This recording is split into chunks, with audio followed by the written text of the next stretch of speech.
Tere päevast, head vaatajad, kuulajad jälgima saadet Julgeolek täna.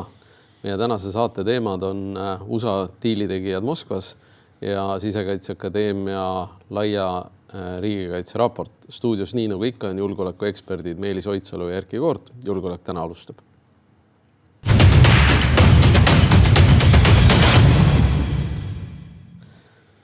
Korraks ajaloo rubriiki, mainimata, et see on sinu lemmik. 1.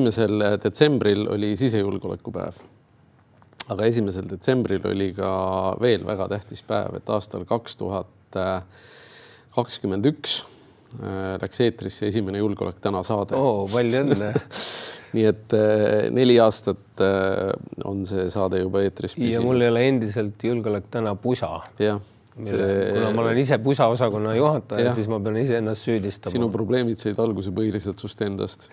Järgmise sünnipäeva ajaks ma tekitan selle, ma luban. Jah, aga me täname oma vaatajaid, kuulajaid loomulikult, sest ilma teieta poleks meil mõtet ju seda saadet teha, ainult muidu me võiks niisama kuskil rääkida ja loomulikult saatetiimi ka. Et suur tänu. Aga 1917. 2. detsembril kuulutati välja Moldaavia demokraatlik vabariik. See küll ei kestnud kaua. Venemaa väed okupeerisid selle kiiresti. Siis 56. aastal maabusid Fidel Castro ja Ernesto Che Guevara koos 80 revolutsionääriga Ida-Kuubas ja algas Kuuba revolutsioon.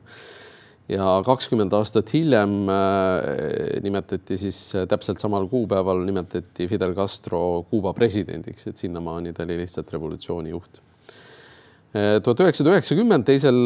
detsembril võitis Saksamaa kantsleri Helmut Kohli juhitud koalitsioon esimesed vabad valimised peale Saksamaa taasühendamist ja tegelikult esimesed vabad valimised üldse peale 1932. aastat. Et enne seda tulid võimule natsid või tähendab selles suhtes peale seda olid võimul natsid ja vabasid valimisi polnud ja ühendatud Saksamaal ammugi mitte. 1991. aastal tunnistasid Ukraina iseseisvust Kanada ja Poola esimeste riikidena maailmas. 1993 lasti Medellini saarangu käigus maha Kolumbia narkoparun Pablo Escobar, kes on üks ikoonilisemaid narkoparuneid üldse olnud ja siis nende aastakümnetega ei ole Ladina-Ameerikas suurt midagi muutunud, et narkovedu ja tootmine käib jätkuvalt edasi. 2001 asutati Venemaal partei Ühtne Venemaa, mis täpselt 6 aastat hiljem võitis, 2017 võitis parlamendivalimised saades Riigiduumas enamuse. Ja 2020 lihtsalt selline väike tagasivaade, praegu on ka gripi ja koroona hooaeg jälle peale hakanud, et 5 aastat tagasi siis sai esimese müügiloa Pfizeri koroonavaktsiin. 3. detsembril 1922 Tallinna saabus esimene saadetis Saksamaal valmistatud Eesti münte, 1 ja 3 margased, et kuna ma olen ise ühe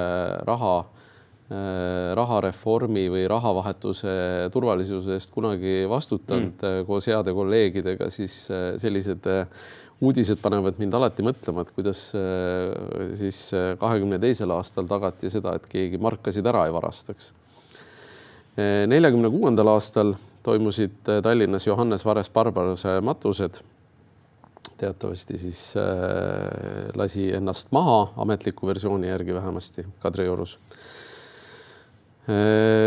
1989. aastal astus Saksamaa sotsialistliku ühtsuspartei juhtkond ehk keskkomitee ja poliitbüroo täies koosseisus ametist tagasi. Ja 4. detsembril siis 1905 asutasid eestlased Peterburis Eesti konstitutsioonilis-demokraatliku erakonna ja esimeseks sai Peeter Hellat.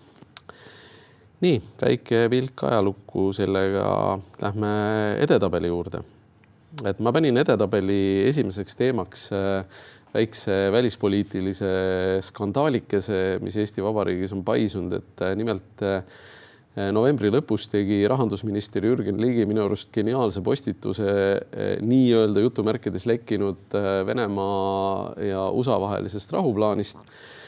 Ja kahjuks on minu arust Jürgen Ligi tabanud nagu seda oma selle tundliku närviga täpselt seda kohta, mida oli vaja tabada, mis kahjuks näitab kogu ilus ja inetuses selle protsessi seisu. Aga sellele reageerisid Riigikogu liige Raimond Kaljulaid ja välisminister Margus Tsahkna, kes siis kritiseerisid, et meie põhilist liitlast ei tohiks selliselt üldse aasida. Ja Margus Tsahkna kommentaar oli veel eriti veider, et ma pole seda küll lugenud, aga Jürgen Ligi poleks tohtinud seda teha. Et minu arust tegi Jürgen Ligi väga korraliku sissevaate. Mina endise Kirjaniku Liidu liikmena ja sina praegusena võime mõlemad vist kinnitada, et kirjanduslikult on meie rahandusminister üsna võimekas. Ja vääriks kirjaniku palka. Ja Margus ta küll ei kandideerinud vist selle. Margus Tsahknale soovitaks ikkagi see postitus läbi lugeda, sest see oli tore, isegi mitte sarkastiline, vaid intelligentselt irooniline peegeldus siis sellest rahuplaanist, aga peegeldus tagasi siis, et kui USA oleks pandud samasse olukorda, mis nõudmise talle esitatakse. See ei olnud isegi nagu huumor mõnes mõttes, et ta oligi retooriline võte, mida härra rahandusminister väga õnnestunult kasutas. Et ma ei tea, seda võiks pigem nagu levitada, et need erinevad kraaksatused, mis tulevad teinekord Eesti poliitikutelt ja mis ütleme, on üsna dotseerivad ka Trumpi administratsiooni suunal, et need on palju hullemad minu arust, kui see Ligi postitus oli rohkem sellist mängulisust meie välispoliitilisse debatti. Ja Ligi endise välisministrina ma arvan, et tajub ka maailma poliitika võnkeid. Ligi ongi väike anarhist seal Reformierakonna sees. Aga lähme edasi. Saksamaal langes Bundeswehri laskemoona saadetis röövlite saagiks, et huvitaval kombel üks autojuht vedas 10 000 padruneid üksinda ja läks hotelli magama, jättes siis laskemoona täis auto kuskile parklasse, valveta parklasse, kus siis 10 000 padrunit pluss vist 5000 padrunit mingit teist moona öösel ära varastati, et osa oli küll õppemoon, et need 5000 padrunit ja 10 000 padrunit oli päris moon. Need ei olnud ikkagi, olles nüüd terminoloogiliselt korrektsed, et need ei olnud röövlid, vaid vargad siiski, kes ära viisid. Vargad. USA-s vist eelmisel kümnendil läks mingi 2000 sõjarelva lihtsalt jalutama, et Eestist tuleb meelde, vist oli 97 Jõelähtme Kaitseliidu üksuses rööviti, peksti valvurit ja viidi ära ligi 70 Kalašnikovi vist ja nii edasi. Et Eestis on need asjad jäänud pigem 90-ndatesse, aga meil on ka kadunud relvi ja mõni ka ära varastatud, mõni üksik sõjaväerelv. Saksamaalt ka järgmine uudis. Saksamaa lõi droonitõrje politsei, et iseenesest tervitatav areng. Saksamaa on teinud ka kiiresti seaduse muudatused, mis võimaldavad politseil jõudu kasutada õhus ja nüüd on Bundestagis ka Bundeswehri vastava õiguse seadus ja muljetavaldavalt kiiresti on nad tegelikult reageerinud. Oktoobris olid neil samamoodi lennujaama tõkestus rünnakud droonidega ja muidugi see probleem on neil varem, neil on aastast 2023 juba on teateid sagenenud sellistest droonijamadest, trollimised, seiramised, muud asjad. Ja nad tegelikult on föderaalriigi kohta ikkagi muljetavaldava operatiivsusega seda asja teinud. Ma arvan, annavad mõnes mõttes meile ka silmad ette. Ei saa öelda, et Balti riigid on maganud, aga kui vaadata nagu meie tiiba siin, siis selgelt Poola võtab seda teemat kõige tõsisemalt arusaadavalt, nemad on ka rünnatud olnud otseselt, siis on Leedu ja siis ütleme Läti ja Eesti kumbki natukene oma eri lähenemisega on seal võib-olla hetkel viimases vagunis, et Läti on rohkem innovatsioonikeskne, seal sisuliselt tehnoloogiliselt arendati välja nii ühe startupi püüdurdroon, mida just 50 miljoni eest Belgiale näiteks müüdi ja ka Frankenburgi raketi taga on Läti hull raketiteadlane. Eesti keskendub piirile rohkem piirikaitsele. Leedu ostab kiiresti valmis süsteeme Poolalt ja mujalt et oma õhukaitse kiiresti üles saada, sellepärast et neil on lisaks veel see õhupallide peavalu Vilniuse lennujaamas. Tõsi ta on, Vilniuse lennujaamas olid taaskord õhupallid, aga seda teemat ei ole mõtet käsitleda, aga sa mainisid Poola tegelikult valmistumist, et hiljuti tuli uudis, et Poola ostab 96, äkki oli kas 96-98 Apache ründekopterit. Tohutu kogus tegelikult, kui mõelda, et kui me räägime siin, et meil on Politsei- ja Piirivalveametis või riigi peale üldse 3 kopterit, siis no Poola ostis ka 1000 tanke, et nad võtavad seda oma kaitseasja tõsiselt. Sest seal on ka kultuuriliselt, ütleme, või atmosfääriliselt on ikkagi olnud selline tunne kahjuks viimasel ajal, et Poola peab ise hakkama saama, et ei saa loota kõigi peale. Ja see tunne Euroopas siin süveneb, eks ole. Euroopas ka räägitakse, et tehakse õppusi juba, et kuidas ilma USA-ta seda võita. USA kaitseminister keskis, vaatamata sellele, et Euroopa suunal on natukene võib-olla paus, siis USA kaitseminister tegutseb, andis väidetavalt või keskis anda väidetavalt sekundaarse löögi siis Venezuela smuugeldajate paadi pihta. Ehk paat oli juba pihta saanud ja siis kästi anda teine löök veel. Jah, et seal sõja või humanitaarõiguses öeldakse, et kui sa oled juba vastase teinud võitlusvõimetuks, et siis lihtsalt nagu tappa ei ole mõtet. Nüüd sama asi, et vangi tuleb võtta inimesed, kes alla annavad, eks ole. Et kaitseminister on naljakal kombel erioperatsioonide väejuhatuse ülemale kindral Bradley vist oli ta nimi, temale vastutuse pannud, öeldes, et ta nagu ei teadnud midagi väga sellest või sai hiljem teada sellest asjast, et ja räägitakse sõjakuritegudest, aga me räägime USA-st, kes erinevate administratsioonide ajal, nii vabariiklaste kui demokraatlike ajal on käitunud väga imelikult juba ju viimased 30 aastat, eks ole, Guantanamo vanglad ja muud salavanglad ja kus Balti riikidel ka vist oli oma osa. Ja, Venezuela lähedal jätkub jõudude koondumine, et tegelikult nüüd on küsimus, et mis lähiajal saab. Et väekontingent, mille ameeriklased on kohale viinud, on tegelikult liiga suur, et sellega mitte midagi teha või lihtsalt laiali minna. Et seda me näeme ja teine võib-olla uudis, mis natuke haakub sellega, sest eelmine saade me rääkisime, eks nii Aafrika kui Venezuela ehk Nigeeria ja Venezuela teemadest. Nigeeriast mitte kaugel Guinea-Bissaus on toimunud riigipööre, et tegemist on siis umbes Eesti suuruse, ka rahvaarvult Eesti suuruse riigiga, mille puhul siis riigipöördeid on olnud ääretult palju ja sõjavägi on taaskord võimu võtnud. Aga tulles korraks kaitseväe juurde, Eesti kaitseväe juurde, Eesti loobub umbkeelsetest kutsealustest, uudis siis, et kaitsevägi ei ole keelepesa. Selle peale on vastakaid tundeid, ühed arvavad, et seda ei tohiks teha, teised arvavad, et kaitsevägi ei ole keeleõppekoht. Aastal 2007, kui ma Siseministeeriumisse läksin, siis me saime toonaselt keeleinspektsioonilt ettekirjutuse õpetada Tallinnas ja Ida-Virumaal teenivatele politseinikele eesti keelt, sest nad ei osanud eesti keelt. Ja toona oli selline huvitav olukord, kus politseikooli sai lõpetada või ei saanud lõpetada ilma autojuhi lubadeta, aga sai lõpetada ilma keelt oskamata. See oli aastal 2007. Et täna seda probleemi ei ole. Ma ütlen niimoodi, et minu arvates on selle keeleõppega taaskord see, et kaitsevägi peab õpetama eesti keelt ja kulutama selleks raha. Mina arvan, et küsimus ei ole selles, et kaitsevägi või riik tervikuna peaks umbkeelsetele keeletunde kinni maksma. Me peame selle kohustuse pöörama ikkagi nende umbkeelsete suunas. See on teie kohustus leida see võimalus keele õppimiseks ja ütleme ka kaitseväes, kui eestlastel keelata vene keeles rääkimine, siis see eesti keel saab kiiresti selgeks.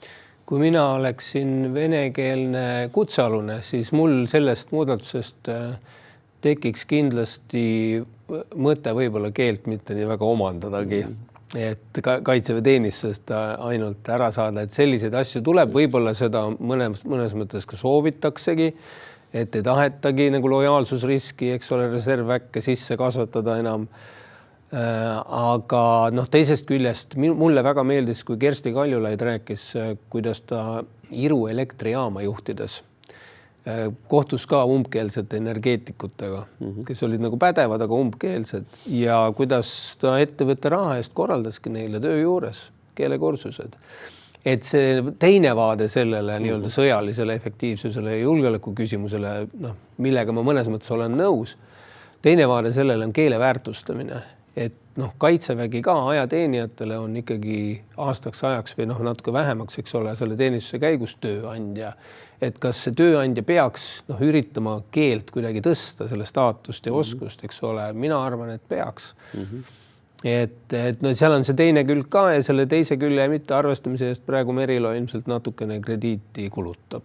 Ma ütlen niimoodi, et mulle ka tundub, et Andrei Vesterinen, kelle puhul siis kahtlustus oli, et ta aitas kaitseväest noortele ära saada, tema töö selles suhtes, tema leib hakkab ära kaduma, et ta ei pea enam vaeva nägema, sellepärast, et kui sa ei oska piisavalt keelt, siis sind enam väkki ei võeta. Jälle seesama asi, et võib-olla mõnes mõttes on õige, aga jälle need, kes panustavad edaspidi veel rohkem ja ma toon selle sama mantra, alternatiivteenistus tuleks ära teha, kus saaks ka seda pidi inimesed suunata, kes siis keeleoskamatud lähevad keeletundi alternatiivteenistus. Ma toon lihtsalt selle näite, et 95. aastal, kui mina politseikooli läksin, siis meid oli 20 tükki toas toona, me olime kasarmu režiimil ja meil oli 2 poissi, kes ei osanud sisuliselt ühtegi sõna eesti keelt. Me leppisime kokku, et me ei tegele oma vene keele oskuste parandamisega ja jõuludeks rääkisid mõlemad väga ilusat eesti keelt. Et see ei vajanud ühtegi täiendavat keeletundi. Mulle on Ameerika atašeed eriti rääkinud, kes siin on resideerinud, rääkinud seda, kui head keeleõppemeetodid on sõjaväel, et sa võid sisuliselt nagu väga muljetavaldavalt lühikese ajaga õppida keele ära. Seda on eriti vaja näiteks eriväelastel, kes lähevad sihtriiki ja peavad seal just kohalike elanikega suhtlema palju, et uut võimet luua, näiteks vastupanu liikumise liikmeid treenida. Et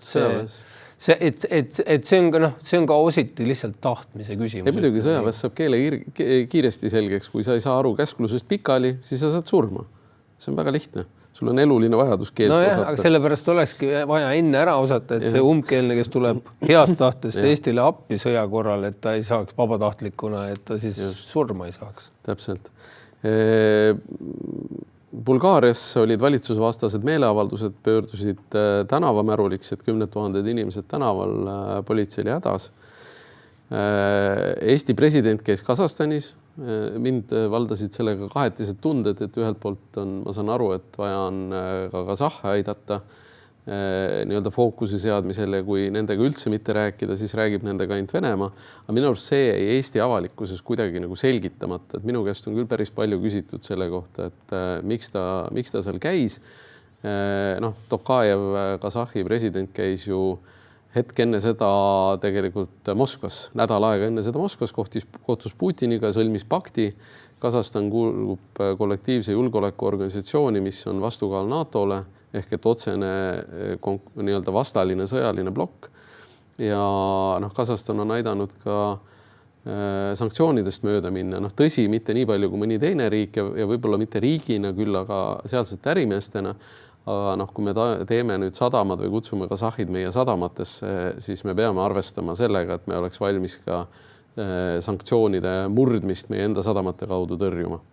See, kuidas president oma neid välisdiplomaatia algatusi valib, et see on mulle peenemalt teadmata, aga ma eeldan või oletan, et äkki on Euroopa Liidu tasemel nähtud mingit võimalust, eks ole, et midagi seal hoida, mingi uks lahti, sest lihtsalt nii-öelda ära anda ei ole ka mõtet ühte riiki selles regioonis, kus Venemaa on niigi juba nõrgenenud, eks ole, et üritada tuleks, et kui palju seal kui lähedast koostööd intiimset teha, see on eraldi küsimus.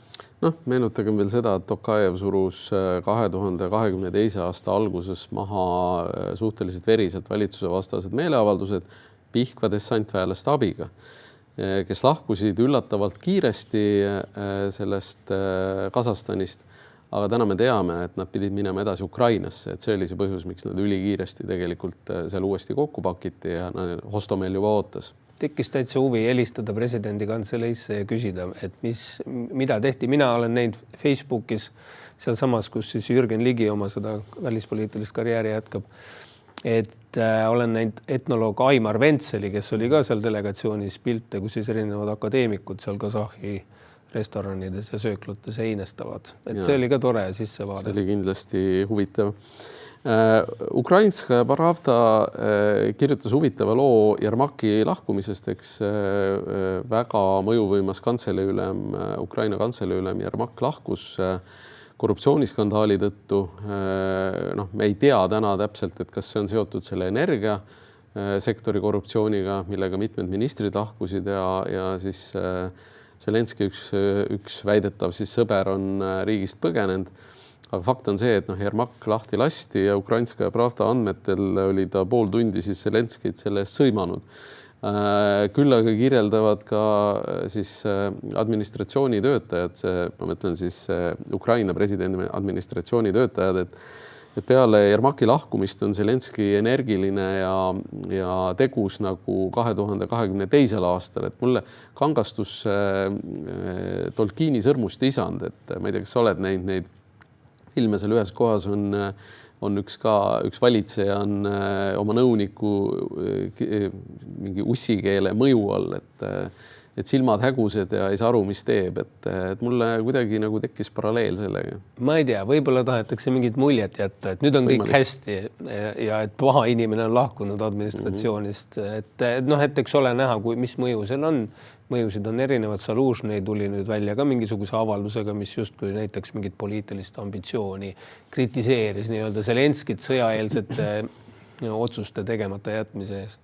No jah, see on hea soovitus vaadata meie ministritele korraks, mida Zalužnõi ütles, mis jäeti tegemata ja need asjad Eestis ära teha, enne kui peaks seda kriitikat vastu võtma, aga fakt on see, et Zalužnõi ja Jermak omavahel läbi ei saanud lõpuks ja see viis Zalužnõi lahkumiseni.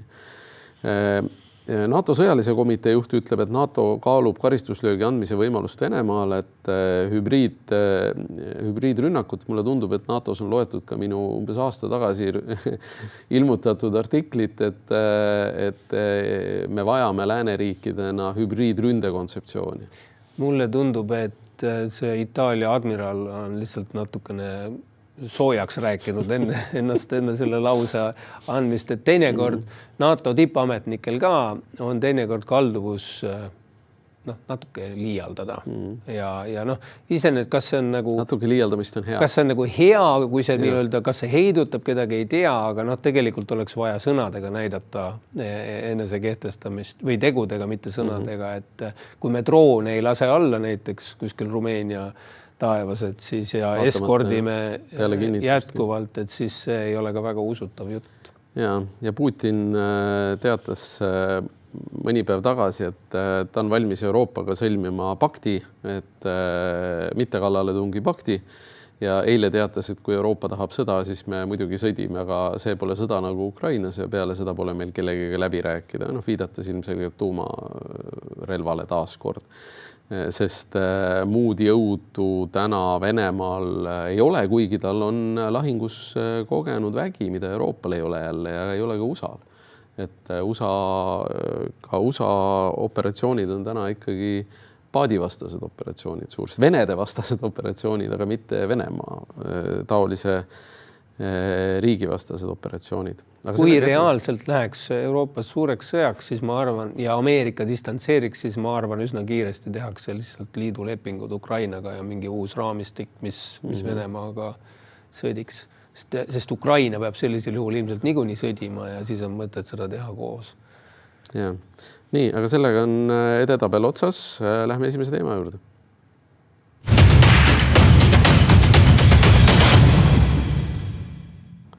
Esimene teema on stiilimehed Moskvas, et Vitkov ja äiapapa saadetud siis Jared Kushner käisid Moskvas. Putini jutul liiga palju selle kohta teada ei ole. Väidetavalt Vitkov helistas enne seda ka Zelenskile, helistas enne seda Merzile ja siis sellele Briti peaministrile. Aga mis seal kohapeal toimus, me ei tea. Venelased on öelnud mingid kommentaarid välja, Ušakov, et mingite punktidega me võime nõus olla, aga mingid punkte kritiseerisime ja ka Putin isiklikult kritiseeris mingid punkte. Aga see kokkuvõttes nägi välja väga veider, et see oleks umbes nii, nagu meie saadaks Eesti ja Venemaa vahelisi läbirääkimisi pidama mingisuguse Tallinnas kinnisvara arendava ärimehe.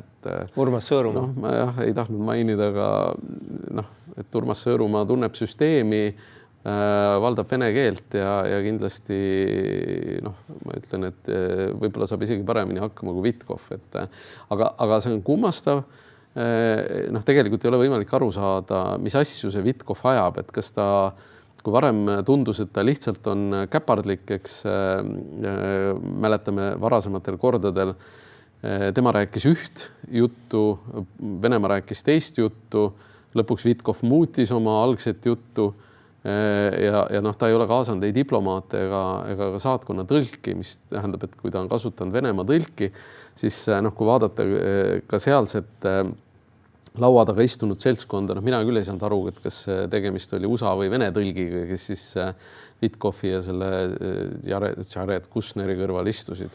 Et see oli veider selline kergelt düstoopiline olukord ja ütleme nii, et ilmselgelt selline diplomaatia pikad eesmärgid ei paista segavat, et see on ükskord varem ka ütlesime, et Trump näeb igas asjas kinnisvara diili ja need, kellel kinnisvara ei ole, nendega pole mõtet diilida, et nagu NATO, Euroopa Liit, neile ei kuulu mingit kinnisvara, et rääkida tuleb riikidega nagu Taani, Kanada, Venemaa, et nendel on suured kinnisvara siis krundid. Asjaolu, et Vitkov üksi käib seal läbirääkimistel sageli ilma välisministeeriumi esindajateta ja Marco Rubio ei teadnud ka sellest rahulepingust vist suurt mitte midagi, mis on tekitab omakorda ärevust, et kui Washingtonis ka ei ole kellelgi õigupoolest protsessi üle kontrolli ja seal Trumpi sisering nii-öelda vabalt ka rahvusvahelist poliitikat ajab ilma süsteemi teadmata, et siis võtab natukene kõhedaks, et kui palju seda asja seal juhitakse, kui palju on kursis Trump asjadega üldse. Palju ta nendest asjadest üldse aru saab või mõistab nende omavahelisi seoseid. Ja mis on tema üldse kaalutlus, kas kaalutlus on tuua pärast kaasat kohe järgmine võit koju, et ei peaks uut aastat alustama mõnes mõttes hapu maitsega, selles mõttes, et ta lubas selle sõja lõpetada 24 tunniga ja kui ta järgmisel aastal peab jälle rääkima seda otsast peale, kuidas ta hakkab seda lõpetama. Sa mõtled, et kui tal saab aasta täis ja siis sellest 24 tundi mööda ja rahuleping sõlmitakse, et ta saab öelda, et 24 tunniga. Ma ise arvan, et ta tahab sellesse aasta numbrisse jätta ja kui ei õnnestu jätta, venelastel sisulist huvi praegu väga ei paista, kuskil pakitsevad mingit rahu teha, et tõstetakse oma staatus. Siin eile ETV-s keegi jagas Facebookis, oli ka intervjuu kohaliku Vene tädiga, kes rääkis, et kui tore see kõik on ja et Venemaa ei tohiks pärast kõiki neid kannatusi midagi ära anda, mis on täiesti perversne näide sellest, kui hästi tegelikult see Vene propaganda Eestis ka toimib edasi. Aga see näitab, see Vitkovi nii-öelda üksi sinna saatmine näitab, et seal on mingid muud nii-öelda businessid, võib-olla ka mingid erihuvid seal siseringidel, eks ole.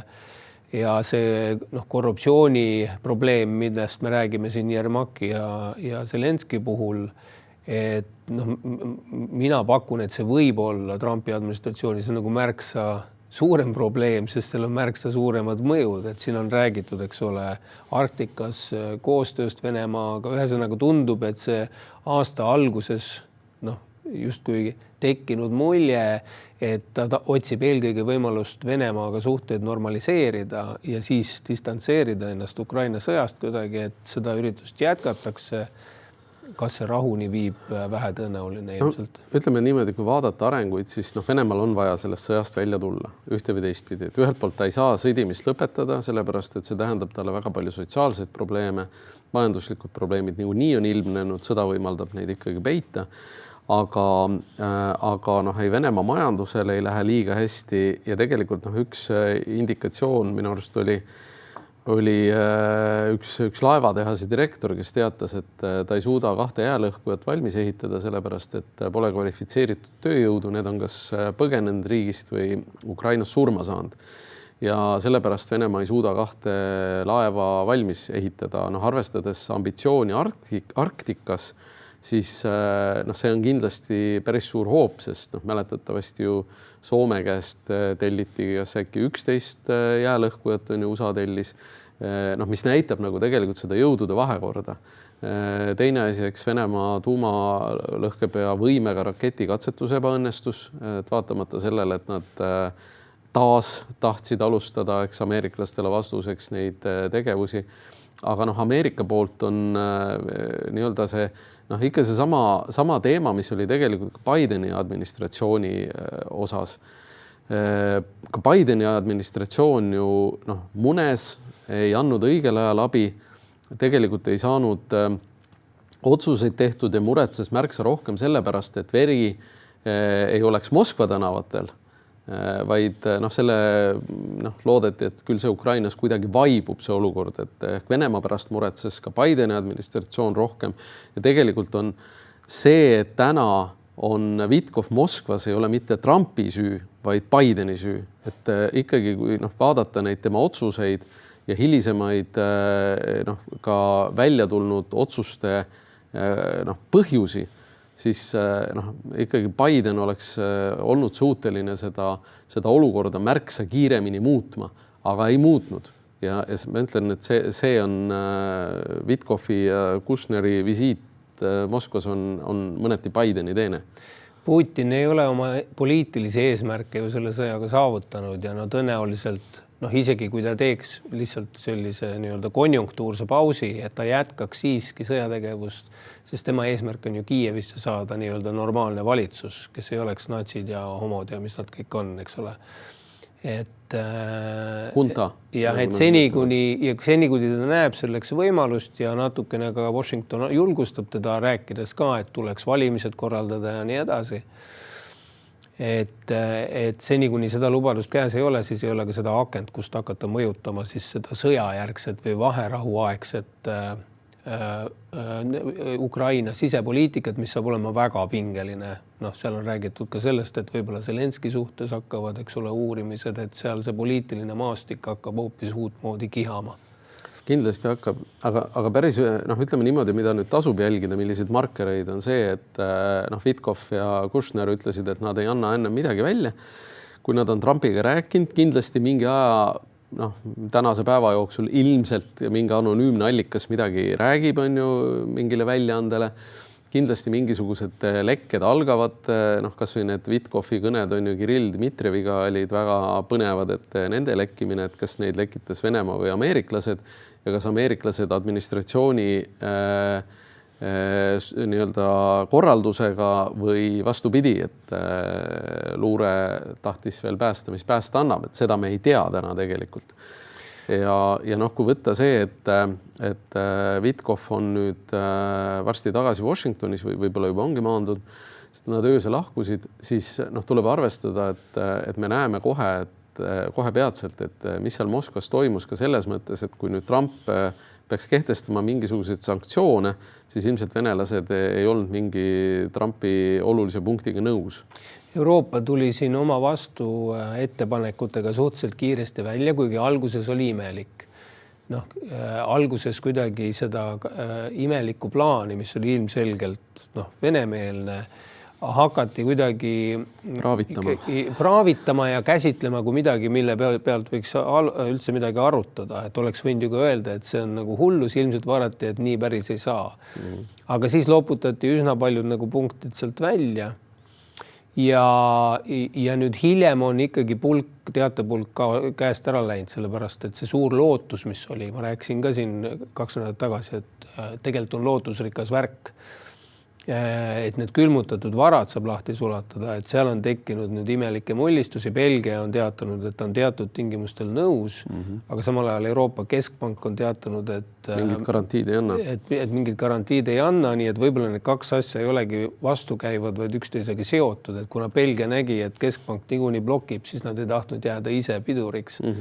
Et see on niisugune spekulatsioon lihtsalt kõrvalt. See kõlab väga loogiliselt. Aga kahjuks on seal tulnud nüüd komistus, kui me vaatame, palju Ukrainale on antud abi ja lubatud abi, siis Euroopa on selgelt sõjalise abi osas samal tasemel USA-ga ja humanitaarabi ja muud asjad veel otsa panna, siis ikkagi kordades ületab USA panust ka ette lubatud raha näol, aga samas kui vaadata, et mis on sellise nagu jätkuarengu negatiivsed küljed, siis ma väidan, et Euroopa siiski ei ole suurt millestki loobunud, et neid halbu tulevikke ära hoida ja midagi otsustavad seal Ukrainas korda saata, et me ikkagi haldame kriisi kahjuks.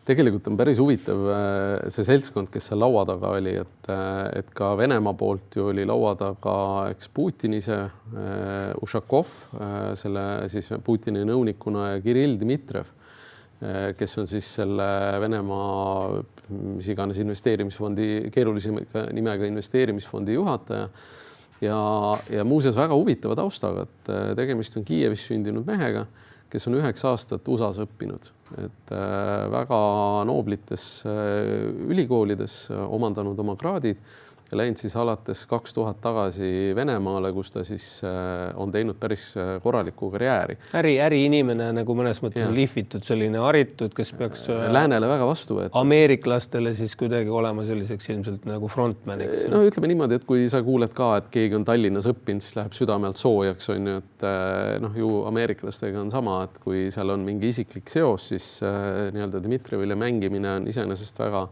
niisugune nutikas ja kaval olnud, et ja teiselt poolt näiteks see Jared Kushner on ju, kes on siis Trumpi väimees, mina näiteks ei teadnud, tema esivanemad on Valgevenest, et põgenenud siis teise maailmasõja järgselt ja holokaustist pääsenud. Trumpil on immigrandid perekonda lastud. Et selles suhtes on päris huvitav ja ma arvan, et tänase päeva jooksul saame me targemaks, mitte küll mingit lahendust ei selgu, sellepärast ilmselgelt Venemaa seda territooriumi, mis ta on anastanud, käest ära ei anna.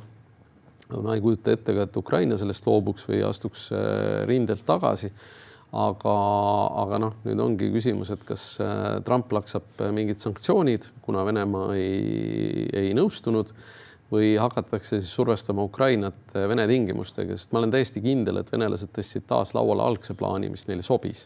Ühe survestusvahendina on siis USA seadusandjad ka menetlenud siin pikemat aega juba Lindsey Grahami ja kellegi veel algatatud eelnõu ja järgmisel nädalal või millalgi peaks arutatama ka kongressis Ukraina laste röövimise teemat, et mingit nagu survet nad tahavad nagu teha, aga USA-s praegu ikkagi see Venezuela teema on võtnud Ukraina tähelepanu üle.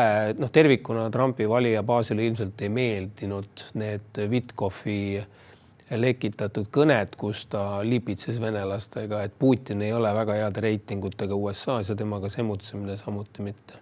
Ja, aga tõmbame sellega teema kokku ja lähme teise teema juurde.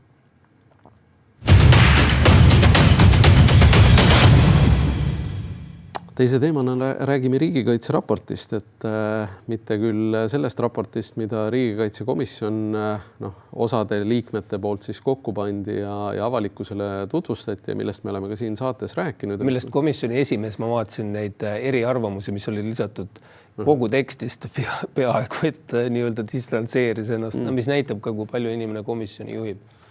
Aga 2 nädalat tagasi juba, mitte nüüd eelmine, vaid üle-eelmine nädal ilmus Sisekaitseakadeemias laiapindse või laia riigikaitse raport, mis püüab natuke ka pakkuda sellist vaadet, et tegemist on, ütleme, et kui me räägime riigikaitsest, siis hästi palju mõistetaksegi sõjalist kaitset, eks, et sellise mittesõjalise kaitse või laia riigikaitse osa diskussioonis on vähene. Ma vaatasin täna näiteks Postimehes ilmus väga hea artikkel, Henri Laur-Allik ja Margus Martin kirjutasid varjumiskohtadest ja ka tänane Postimehe evakuatsioonist ja tänane juhtkiri oli ka sel teemal. Ja Urmas Nemvaltsi muidugi puhtalt geniaalne karikatuur, aga minu arust väga hästi käsitletud lugu, mis näitab, mis seisus me riigina, ühiskonnana tegelikult täna asume.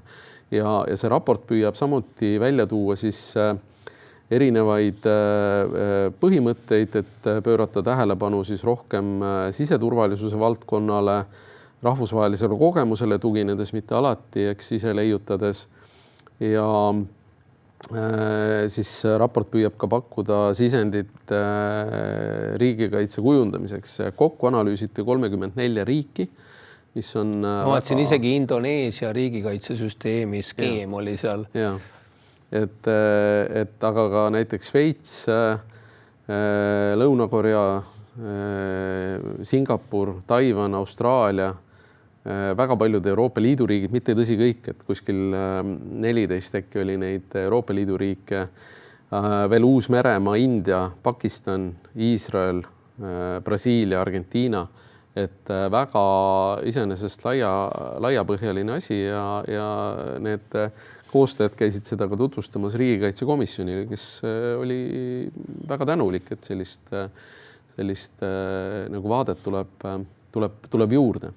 Tegemist on siis sisuturunduspunktiga, kuna meie ees seisab või minu kõrval Sisekaitseakadeemia Sisejulgeoleku Instituudi juht, kelle toodang see on. Ja. Mina tegelikult panin ettepaneku selle teema saatesse panna. Mina olin vastu, mina natuke puiklesin vastu ja siis nõustusin sinu survele järgi andma. Ja ma soovitan just nagu eriala inimestele inspiratsiooniks lugeda seda ka, mis mulle meeldis oligi kogu selle nii-öelda külluse ära kirjeldamine, et väga erinevaid mudeleid kasutatakse, erinevaid ressursse ka laiapindse riigikaitse jõustamiseks ja et see on pigem nagu tundub nagu mõistlikes riikides norm, mitte mingi uudis. Et meil on see laiapindne riigikaitse olnud uudissõna kahjuks juba siin mingi paar aastakümmet, eks ole, et ta ongi nagu pigem nagu termin, et natukene aneemiline on kogu see asi. Et ma eile osalesin ka ühel toredal kohalike omavalitsuste turvalisuse arenguprogrammi üritusel ja seal oli ka kõik oli väga pidulik ja tore, et nagu pühitsetakse ka väikeseid pingutusi, suurteks pingutusteks raha ei ole lihtsalt. Aga see kokku jätab väga piduliku, aga aneemilise mulje sellepärast, et kui rahastust ei ole, et siis ei ole mõtet millestki rääkida. Toon konkreetse näite laiapindse riigikaitse puhul. Kohalike omavalitsustega viimasel ajal olen rohkem rääkinud, korterelamud. Pikaajalise elektrikatkestuse puhul, eks ole, kui sul on üle nagu paari päeva seal elektrikatkestus, näiteks mõnes kvartalis, siis see elu, eriti kui see on talv, läheb väga hapuks. Sul ei tööta elu päästvad nii-öelda süsteemid, vesi, eks ole, kanalisatsioon, küte, mis tekitab kohe juhul, kui sellel näiteks korterelamul ei ole generaatori võimekust ja ühendusi tehtud, tekitab kohe kriisi. Ehk siis meil tekib nii-öelda ka linnasisese paguluse, masspaguluse probleem sellise kriisi puhul. Nüüd selle võimekuse väljaehitamine, vastuvõtuvõimekuse väljaehitamine, et oleks generaatorid kas või võimalik panna, see ei maksa tegelikult väga palju. Ometi on riigi toetusmeede katab nii-öelda nobedate näppude voorus väga väikse murdosa sellest.